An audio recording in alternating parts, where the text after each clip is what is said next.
Hello, I'm Neil Whelan and welcome to the Wesleyan Podcast. This week, Monica Pacult is talking to Wesleyan Financial Services Specialist Financial Advisor Craig Barr, who has a very interesting story to tell. Now, as someone who works in financial services, I can say without a shadow of a doubt I'd give this up tomorrow to become a professional footballer. I mean, now Aston Villa are good again, the chances of them actually wanting me is slim, but that's really not the point, is it? Anyway, as for Craig, he went in the opposite direction. Born in Edinburgh, he moved to England aged 16 to join Blackburn Rovers, before returning north of the border, just to join Gretna. He later moved to Queen of the South, Livingston, and even had a spell at Östersunds in Sweden, where he was managed by former Brighton and Chelsea manager Graham Potter. He then returned to Scotland with Airdrieonians, Raith Rovers, Dumbarton and Cowdenbeath, before handing up his boots in 2022 to begin a new career as a financial advisor. So we'll hear all about how he moved from football to finance, and what he enjoys about the latest stage of his career, and how he helps dentists on a daily basis. As always, this is for information only and isn't financial advice, but I'll be back at full time to tell you how you can get in touch with us. But that's the end of the warm-up. The players are ready, so I'll hand you over to Craig, and first up, Monica. I think it's fair to say you have quite an unexpected background. How did you go from football to financial advice? Yeah, good question straight off the bat. It's always a question that I am asked often. I think probably for me, I think when you are in sort of professional sports, especially football, you always kind of have that number in your head, around about your 30s is when you're on your tail end of your career. So you need to start looking elsewhere, what other job opportunities are you going to go down, what avenue?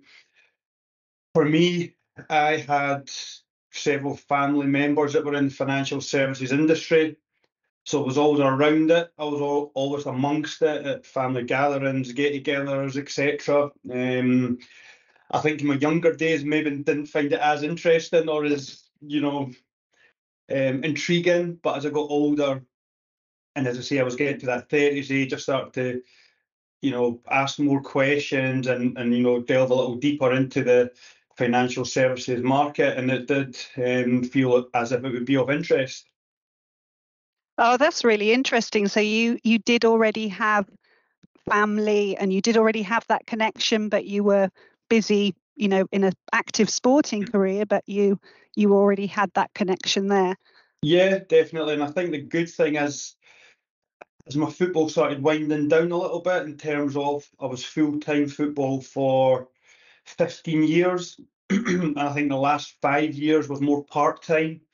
It actually allowed me, as my hours, in football were changing, it allowed me to do my exams, get my head down, do all my RO exams. And so it was a slow transition. It wasn't from one then a cliff edge into the other.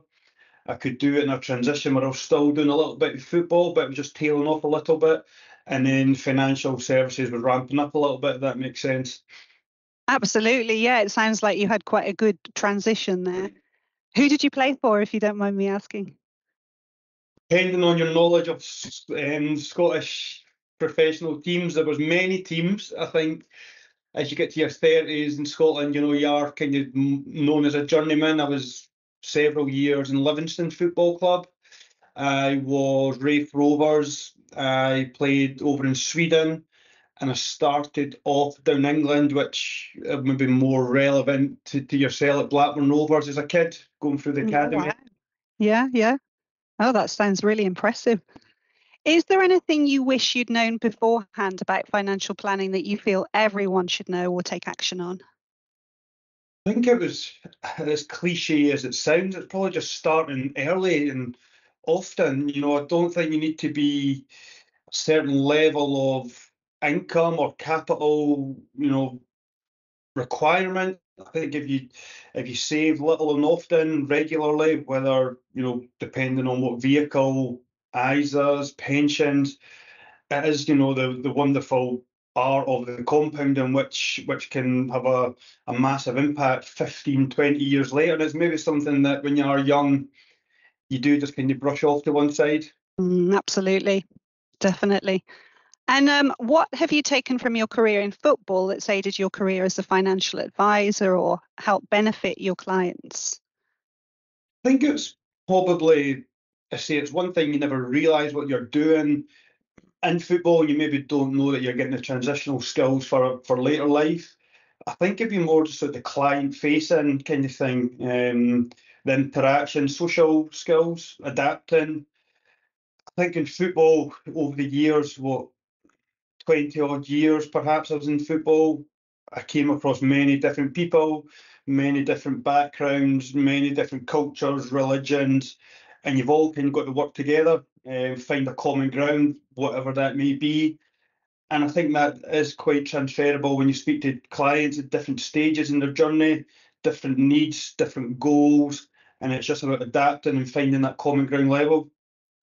Definitely. So it sort of helped you adapt socially to really any given situation, which makes a massive difference, doesn't it, when you're meeting people?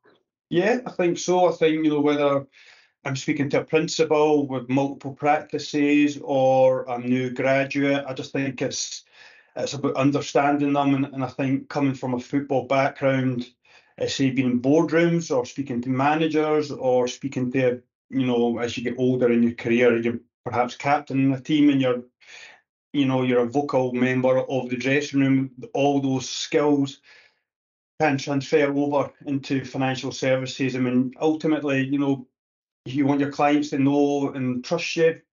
And I think it's a massive part of it, just having that, social side of things, client facing, making clients feel comfortable, and of course, having the knowledge as well to back it up. Yeah, definitely. I would say it must be really important, and being able to get people to open up and be open with you it's essential, really, isn't it? Yeah, definitely. And just to finish off, what's been notable for you so far working with dentists specifically? Are there any common financial areas that keep cropping up that dentists need to take action on? What are your thoughts on that? I think, again, it would, if I go back even my football side and compare it to young dentists, I think it is just the financial education. I think, you are in your own bubble, whether you're a dentist starting off on your journey, doing your studying, your graduation, trying to be the best dentist you can be. You don't really listen to any of the noise outside that bubble, and there's a lot of things that can help or coincide on your journey in dentistry, understanding elements of the NHS pension scheme which you're moving into, which as we know can be very complex in itself. Whether or not you're private or NHS, what problems or consequences that has on a young dentist, and in terms of what else can we do to replace that. Even going, way back in terms of dentists, most dentists tend to be self-employed. What are the implications? What are the tax implications of this? What are the sick pay implications of this? And it's just about giving them an overall understanding of where they are, what they have, and how we can help them plug, any gaps. And that's full time for this week. Thank you to Craig and Monica. As I said, if you're looking for expert financial advice, go to wesleyan.co.uk, where you can book a no-obligation appointment with one of our specialist financial advisors. If you'd like to learn more about what Wesleyan is up to more generally, you can find us on Twitter, X, and Facebook, Instagram, and of course LinkedIn. And if you found what you've heard here useful, you can like and subscribe to us on all the usual podcast platforms, as well as on YouTube, where there's a whole library of videos covering a wide range of financial planning topics. That's it for now.